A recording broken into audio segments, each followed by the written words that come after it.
किसी ने क्या कमाल की बात कही है कि हार कर बाजी पिता हमेशा मुस्कुराया, शतरंज की उस चाल को मैं आज समझ पाया। हेलो फ्रेंड्स, मैं ताबिश सिद्दीकी एक छोटी सी कहानी लेकर आया हूं आपके लिए, एक नई नवेली बहू की। जब वो नई नवेली बहू अपने ससुराल में जाती है, उसे अपनी सास से चिढ़ होने लगती है। जैसा कि अक्सर कई नई नवेली बहुओं को ये लगता है कि हमारी सास हमें फालतू का ज्ञान देती है, हर बात पे टोकती है, हर बात पे हमसे झगड़ा करती है।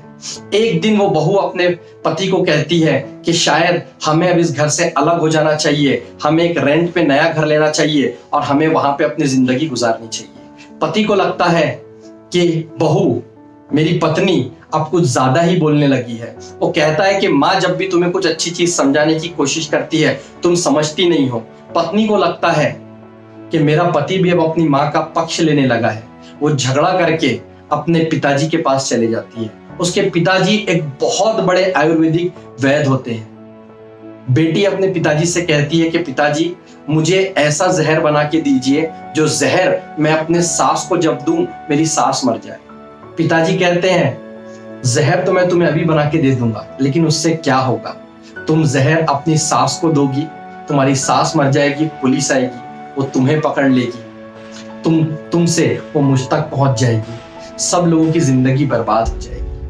पिताजी उसे कहते हैं कि बेटा, मैं तुम्हें एक ऐसा पाउडर बना के दूंगा, मैं तुम्हें एक ऐसा जहर बना के दूंगा जो रोज तुम्हें अपने सास के खाने में मिला के देना है, और धीरे धीरे धीरे धीरे करके 6 महीने में तुम्हारी सास उस जहर के सेवन से ऑटोमेटिक मर जाएगी। बहू बहुत खुश होती है।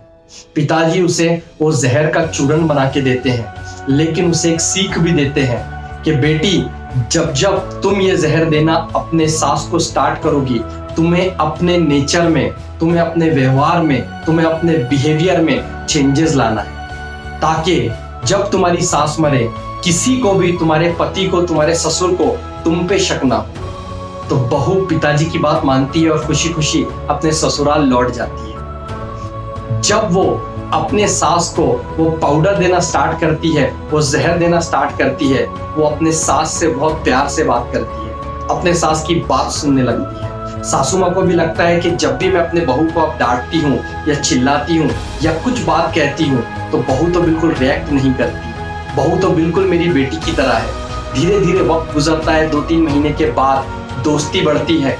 धीरे धीरे बहू को ये लगने लगता है कि ये सास तो मुझे अपने माँ से भी ज्यादा प्यार करती है। जैसे ही 6ठा महीना स्टार्ट होता है, बहू को याद आता है कि पिताजी ने कहा था कि 6ठे महीने में मेरी सास की डेथ हो जाएगी, वो जहर के असर से मर जाएगी। वो पागलों की तरह अपने पिताजी के पास पहुंचती है।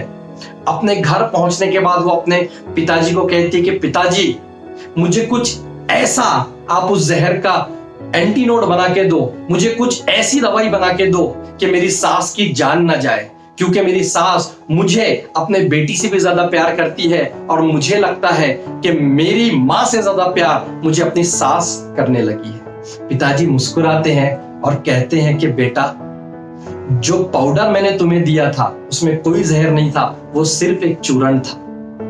तुम अपनी सास की बात को समझ नहीं पा रही थी और तुम्हें लग रहा था कि वो तुम्हारी दुश्मन है। इसीलिए मैंने तुम्हें कहा था कि तुम भी अपने सास को प्यार करके देखो, 2 शब्द प्यार से कह के देखो, सारी चीजें ऐसे ही सॉल्व हो जाएगी। दोस्तों, हम जिंदगी में किसी भी मुकाम पर हैं, एक ही बात मैं आपसे कहना चाहूंगा कि हमें पेरेंटिंग का जरूरत किस मोड़ पे, किस जगह पड़ जाएगा ये हमें पता नहीं है। चाहे आपके माँ बाप हो, चाहे आपके सास ससुर हो, हर किसी से प्यार से बात कीजिए, उनका आशीर्वाद लीजिए, क्योंकि जिंदगी में आगे बढ़ने के लिए बड़ों की दुआ और बड़ों के आशीर्वाद बहुत ज्यादा जरूरी है। इसीलिए ताबिश कहता है कि बड़ों के आशीर्वाद के साथ, बड़ों की दुआ के साथ कर दिखाइए कुछ ऐसा कि दुनिया करना चाहे आपके जैसा।